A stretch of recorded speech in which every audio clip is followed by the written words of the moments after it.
Salam qadırdan iyilleşler, mehrivan imanına akı doğannam. Sizin her birinize Rabbimizdeki bereketleri, dinçliği, merhameti, rahimi, söýgüni dilegler edip bugünkü doğruluk yolu atı gepleşimide başlayarın.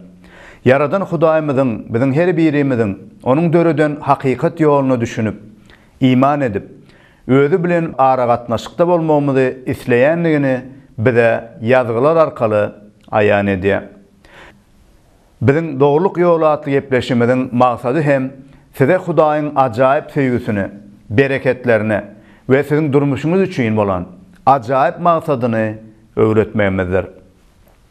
Bugünkü gepleşimizde biz siziň bilen birnäçe gepleşiklerimizde eýem öwrenip başlan dünýäniň halasgäri, gökte, baqiyette, baqy bar bolan Hudaýyň gudratly sözi ve bizim üçin halasgär we Reb bolup gelen İsa Mesih barada Yahyanyň hoş habaryndan öwrenmeklemmizi dowam ederiz.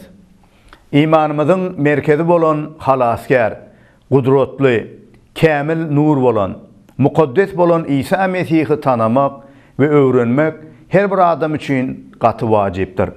Çünkü ol baradaky öwrenjek hakykatlarymyz biziň aňymyzda şeytanyň dörüden yalanlaryndan bizi azad etmek üçin gaty gereklidir. Rabbimiz İsa Mesih özü hem hakikaty bilin, hakikat sizi azad eder diýip bize duýduruş beripdi. Hakikat bolsa İsa Mesih'iň özüdür. Çünkü ol bize men yol, hakikat ve ýaşaýyşdyryn diýip aýdypdy. Bu sebäpden eger çyndan öz durmuşuňyzda günäniň güýjünden, şeytanyň ygtyýaryndan we näletinden halas bolup hakyky ruhy erkinlige çykmak isleseňiz, onda İsa Mesih'i tanap, ona iman etmeň nämedigini öwrenmäge çalışyň.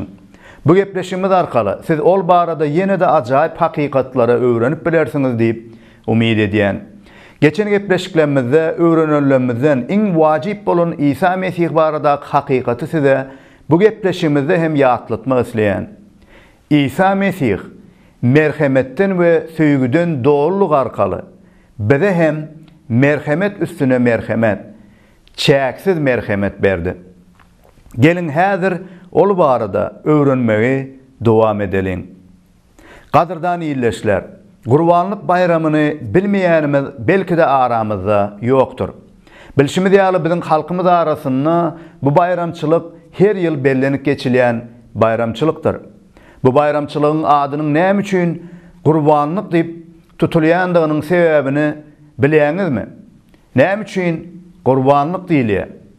Munyň esasy sebäbi bugünne mal gurbanlygy Hudaý hakyna berilýänligidir. İslam dünýäsinde hem Tövratdaky salgylanmalarda hem munyň taryhy göz başynyň Ibrahim peýgambere baryp degýänligini belki käbiriňiz bilýänsiňiz. Dogurdan hem Hudaý tarapyndan talap edilen gurbanlyk düzgünü Adam ete we Howwanyň döwründen gaýdýa diýsek hem ýalňyşmarys. Ve muny biz Ibrahimyň hem Ishagyň, Yakubyň, Musanyň we beýleki köp peýgamberleriň döwründe hem ýagny ta İsa Mesih dünýäge gelýänçe wajyp bolan bir gurbanlyk däwi bolup gelenini öwrenýäris. Gurbanlykda näme edilmeli? Gurbanlykda bir çirksiz ýagny şiketsiz canly, köplenç goýun ýa-da guzy soýulup, gany akyzylyp Hudaýa gurbanlyk berilýärdi. Käbirimiz belki de näme üçin Hudaýa malyň ganyny döküp, onu hödürlemek gerek bolluka diýip soramagyz mümkin. Munyň sebäbini bize mukaddes ýazgylar düşündirýär. Bilşimiz ýaly Adam ata we Howwany Hudaýa boyun bolmazlyk edip günäli boldular we erem bagyndan kowuldular we öz günäleriniň näletine sebäp boldular. Netijede günä Adama ölüm getirdi. Şeýlerikde bolsa Hudaý bilen olaň ara gatnaşygy günäleri netijesinde bozuldy. Şondan başlap Hudaýyň adalaty, günäniň muzynyň tölenmegi we diňe şol muzynyň tölenmegi bilen Hudaý bilen adamzadyň arasynda ara gatnaşygyň dikellip bilinjegini görkezildi. Hudaýyň adalatly kanuny günäniň bagyşlanmagy barada ine şeýle diýip eglan etdi. Gan ökülmezden günä bagyşlanmaz. Bu sebäpden Hudaý günä edip özünden aýrylan, ýagny ruhy ölümli bolan adamlara tä Hudaýyň özüniň wada eden kämil we mukaddes gökten üpçün etjek guzusyny iýberýänçe şol kämil gurbanlygy ýatlatjak we oňa salgy berjek mal gurbanlygyny getirmegi Adam atanyň nesillerine tawşyrdy. Netijede şiketsiz guzuýynyň ýa-da başga bir janlynyň öldürilmegi we gany bize günäniň muzunyň ölümligini we diňe kämil we günäsiz gan arkaly Hudaýa gelip biljekdigimizi görkezýärdi. Şonuň üçin bu gurbanlygy getirmek arkaly adamlar özüniň günälligini boyun alyp munyň olara we dünýä, nälet we ölüm getirendigini ýatlap, wagtlaýynça halas bolmak üçin diňe tämiz ganyň gerekdigini we bu arkaly Hudaýa ýakynlaşýandygyna inanmalydylar. Ýöne mal gurbanlygy kämil we mukaddes däldi we Hudaýyň adalatynyň talap eden günäniň tölegini dolu töläp bilen okdy. We diňe wagtlaýynçady. Netijede Adam atadan başlap tä Ýahya peýgamberiň döwrüne çenli adamlar mal gurbanlygyny berip geldiler. Ve bu arkaly geldirijekde Hudaýyň özüniň gökten üpçün etjek kämil we mukaddes gurbanlyk guzusyna garaşdylar we şaýatlyk etdiler. Hudaýa şükürler bolsun. Hudaý baştan eden wadasyny eýem 2000 ýyl mundan ozal berja etdi we adamzada çyn kämil we mukaddes gurbanlygy özü berdi. Siz onuň kimdigini bilýärmisiňiz? Gelin bu arada Ýahya peýgamberiň şaýatlygyny okalyň. Ýahyaның hoş habarynyň 1-nji baby 29-njy aýatdan başlaýar. Ertesi günü Ýahya özüne tarap gelýän İsany görüp, "Ine, şu dünýäniň günäsini öz üstüne alan Hudaýyň guzusudur" diýdi. "Meniň ýzymdan bir adam geler, ol menden üstündir. Çünki ol menden owal bardy" diýip aýdanym. "Ine, şudur. Men onu tanamaýadym. Ýöne ol Israilli aýan bolsun" diýip suw bilen çokundurmaga geldim. Ýahya güwe geçip şeýle diýdi. "Men ruhum gökden kepter ýaly iňip, onuň üstünde duranyny gördüm.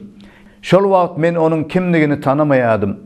Emma halky suwa çümdürmek üçin meni iýberen Hudaý, mukaddes ruhun kimiň üstüne iňenini görseň, adamlary mukaddes ruha çümnürjek şoldur" diýdi. "Men muny gördüm we onuň Hudaýyň ogludygyna şaýatlyk edýärin." Ertesi gün Ýahya ýene öz şagirdleriniň ikisi bilen durdy. Ol gezip ýören İsany görüp, "Ine, Hudaýyň guzusy" diýdi. Ýahya 1-nji bab 29-njy aýat näme diýär? Ertesi gün Ýahya özüne tarap gelýän İsany görüp, "Ine, şu dünýäniň günäsini öz üstüne alan Hudaýyň guzusudur" diýdi. Şuýda biz ýöne bir adamlaryň däl, Hudaýyň özüniň saýlap, öz gudratly baky sözüniň tasdiklanmagy üçin we şaýatlygy üçin iýberen beýik peýgamberi Ýahya arkaly aýdylan peýgamberligi, ýagny hakykat sözüni İsa Mesih barada eşidýäris. Injil bize İsa Mesihiň dünýäniň günäsini öz üstüne alan Hudaýyň guzusudygyny aýdyp öwredýär. Hakykatdan hem İsa Mesih peýgamberliň garaşýan we öňünden aýdyp peýgamberlik eden we hatda şol her ýyl berilýän gurbanlyk mallarynyň akan gany arkaly hem ýatlanylyp garaşylan kämil gurbanlygyň özüdür. Şu taýda köp halklaryň arasynda hatda musulmanlaryň hem iman atasy bolan Ibrahim peýgamberiň ogluny gurbanlyk getirmeli bolşy taryhyny ýatlak geçmek yerlikli bolsa gerek. Bilşimiz ýaly Hudaý Ibrahim aleyhissalamyň Hudaýa bolan söýgüsini we imanyny synamak üçin we Ibrahima hem özüniň inamdarlygyny we gökden üpçün etjek gurbanlygyny tanatmak üçin ondan ogluny Hudaýyň görkeden dagyna ýakma gurbanlygyny getirmeligini buýurupdy. Eger taryhy gysgaça aýtmaly bolsak, Hudaý Ibrahimyň oglunyň deregine gökden gudrat bilen bir goç şol dağda öpçün edipdi. Ibrahim oglunyň deregine şol goçy gurbanlyk berdi. Ibrahim aleyhissalam şol yere gelecekte boljak zatlary iman gözleri bilen görüp şeýle diýip at beripdi. Ibrahim bu yere Yahve Yire diýip at goýdy. Häzirki aýdylýan Rabbiň dagyny öpçün edilýär diýen söz hem şondan galanlar. Ýewreýçe Yahve Yire diýmek, Rab öpçün edýär diýmegi aňladýar. Hakykatdan Rab Ibrahimyň oglunyň deregine ýakma gurbanlygyny gökden öýde öpçün edişidek, İsa Mesih'te bütün adamlar üçin hem gurbanlyk guzusyny öpçün etdi. Biziň iman eden hak Hudaýymyz öz wagdalaryna wepaly bolmagy bilen, söýgüsi, rehimi we merhemeti bilen dünýä üçin bolan gurbanlyk guzusyny iýberdi. Ol hem İsa Mesih'tir. Gurbanlyk guzu bolan İsa Mesih'iň özüni biziň üçin gurbanlyk bermegi bilen öňkü mal gurbanlygynyň arasyna tapawdyň bardygyny biz bilmeliriz. Birinciden öňkü mal gurbanlygy wagtlaýyny we yerden bolan kämil bolmadyk canly gurbanlygydy. İsa Mesih'iň öpçün eden gurbanlygy bolsa bakydyr we hemişelikdir we her zaman üçindir. Kämildir, mukaddesdir we Hudaýyň özüniň gökden iýberenidir. İkinciden mal gurbanlygy diňe esasan hem başta İsrail halkyna berilip başga halklara el yeterli däl. Gurbanlyk guzuýymyz İsa Mesih bolsa bütün dünýäniň günälerini öz üstüne alypdy. Bu diýillige İsa Mesih kabul etjek her bir adam, ýagny milletine, ýurduna, diline, renkine, baýada garypdygyny seretmezden hemmeler üçindir.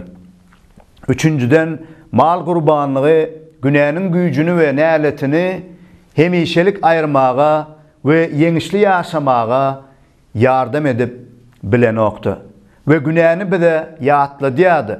Emma İsa Mesih'iň gurbanlyk guzu hökmüni döken gany bizi günäden hemişelik tämizleýär we bizi onun güýjünden we ygtyýaryndan hem halas edýär. Yahya peýgamberiň aýdanlaryndan ýene-de İsa Mesih barada hakykatlary öwreneliň. Soňky 30-njy aýatda ol şeýle diýär: "Meniň ýüzümden bir adam geler, ol menden üstündir. Çünki ol menden owal bardy" diýip aýdanym ene şudur. Yahya İsa Mesih'iň özünden üstünligini aýdýar. Sebäbi Yahya peýgamber ýöne bir insan, ýöne bir Hudaýyň saýlap wezipe berilen peýgamberidir. İsa Mesih bolsa bakydy, yaradyjynyň özüdir.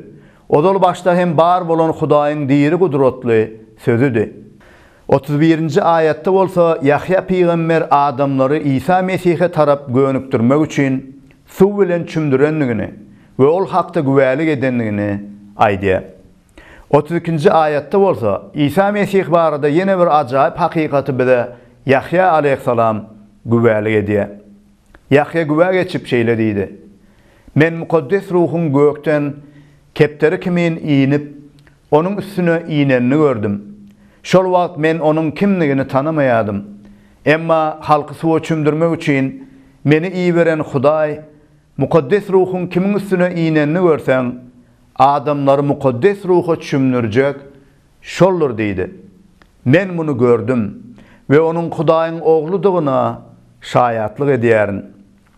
Bu taýda biz İsa Mesih'iň başga adamlardan we peýgamberlerden ýerdäki ýaşan durmuşyny hem güýjüni, gudratyny, eden işlerini we maksadyny hem tapawutlanýanlygyny görýäris.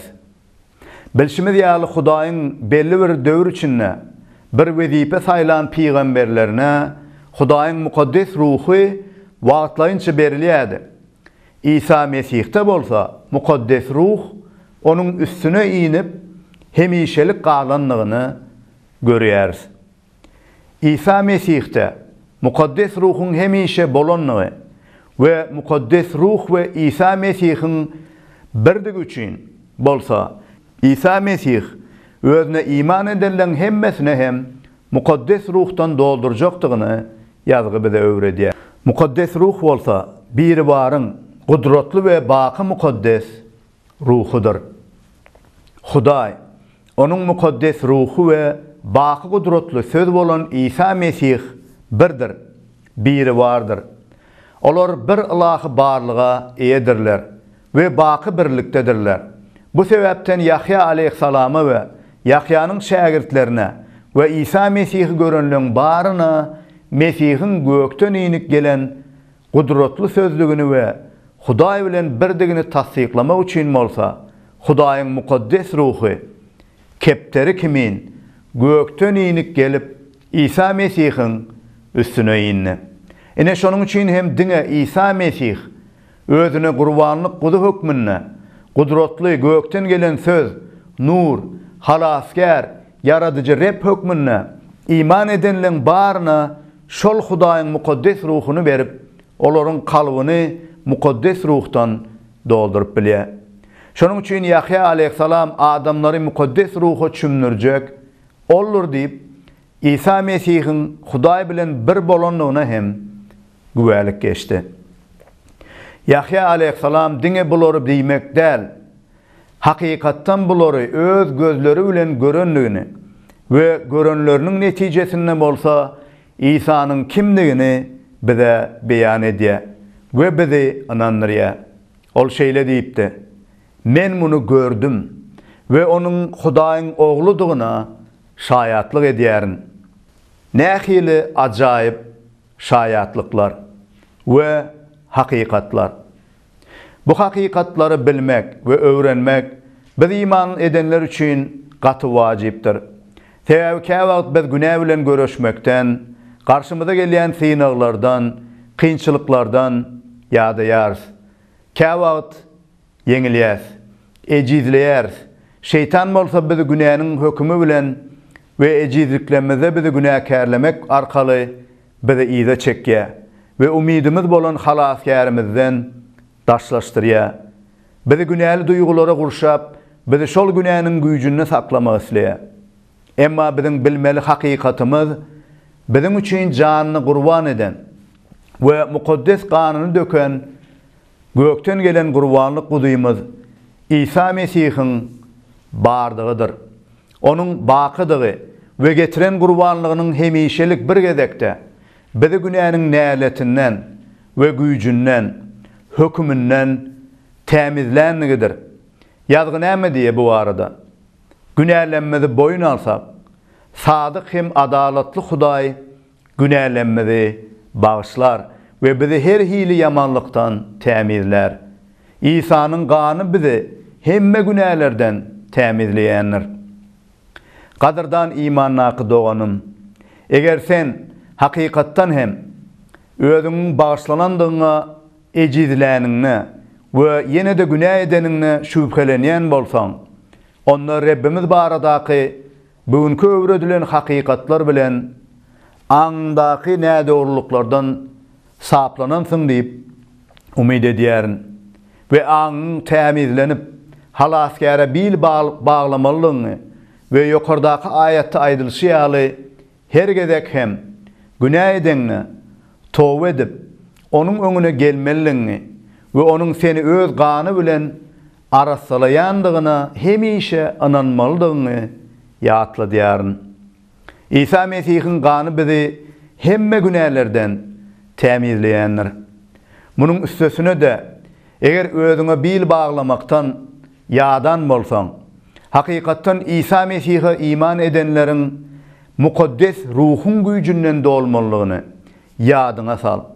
Mundan beýlek öz güýjüňe, öz akylyňa bil baglaman, kalbyňa ýaşaýan mukaddes ruha ýüzlen we onuň güýjünden dolup yeňişli ýaşamak üçin herekete geç we ondan bu güýjü sylagy sana bermegini sora. Ol seni güýçlendirer, sana güýç kuwwat berer. Hatda seniň ejizliginde hem seniň mätäşlikleň üçin Hudaýyň öňünde tövella eder. Oňa gel we her gün mukaddes ruhtan dolu bol. Gadyrdan bizi dinleýän iýilleşim, belki sen ilkinji gezek biziň gepleşiklerimizi görýänsiň. ýa-da bir näçe wagtdan bäri seredýänsiň. Kalbyňda dogrudan hem günäniň baky jezasy dowda hodundan gutulmak üçin islegemele gelenler.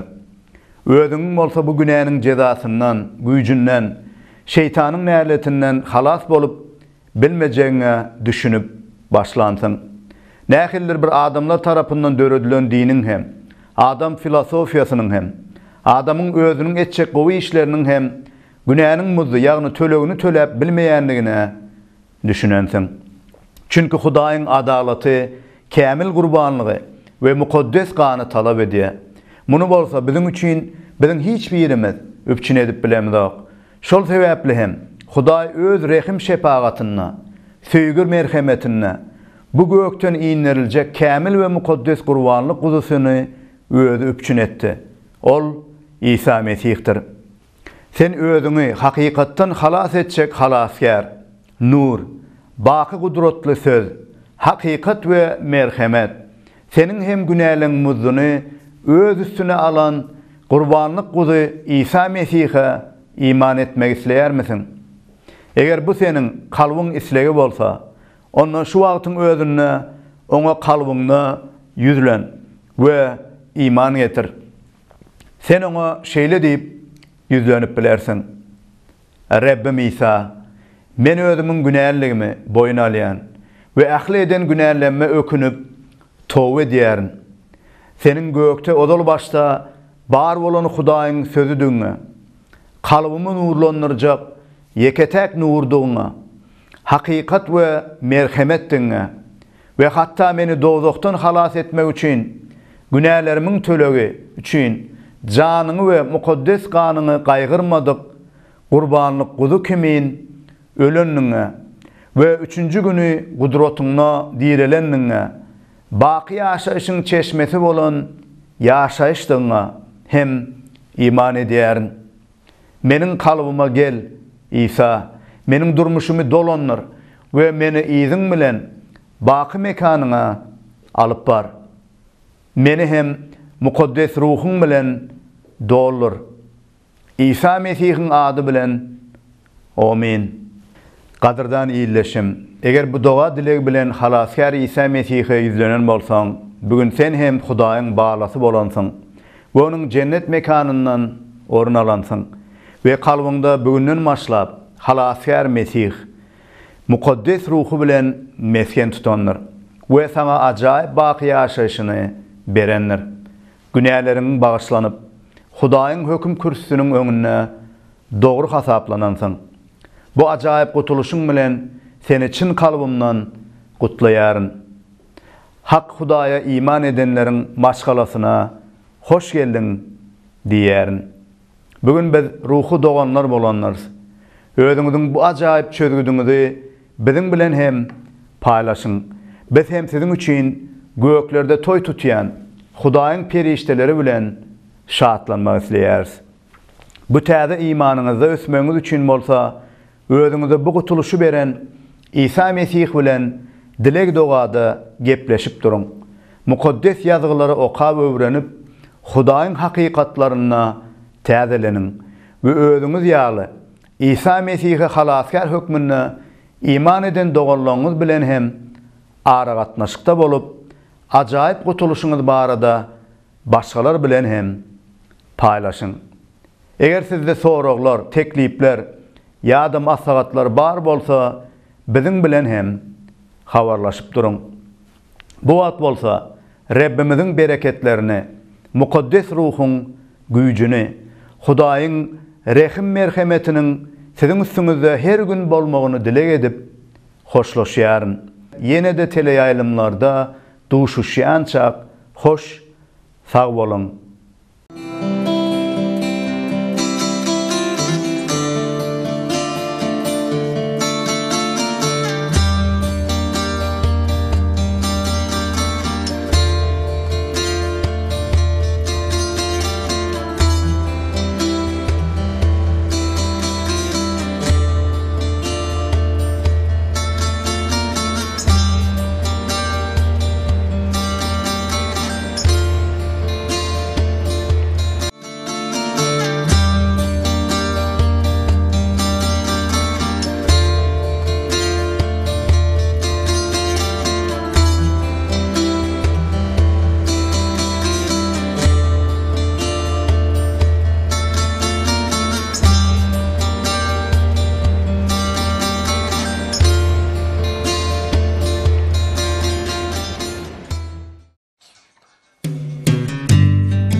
açyan bir bağ, şeytanı haçta yengen bir bağ.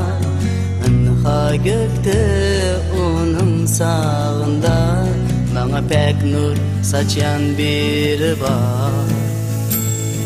Söymeni öğreden bir bağ, pek bizden dolan bir bağ.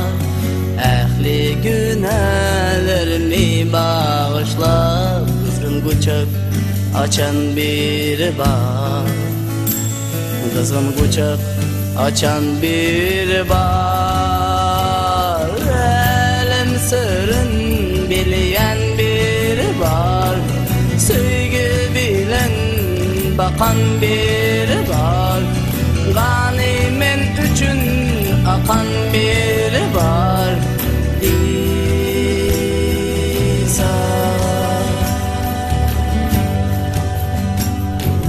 Söymesem de söyyen bir bağ. Mening üçün ölen bir bağ. Kaça bir güne çüylenen bağ. Bana köngülü beryen bir bağ. Bana köngülü beryen bir bağ. Elem sırrın bilen bir bağ. Sevgi bilen bakan bir bağ. Ganimet üçün akan bir bağ. İsa tümlükten yol açyan bir bağ. Mening üçün ölen bir bağ. Ehli günahlarımı bağışla, bugün kucak açan bir bağ. Kızın kucak açan bir bağ.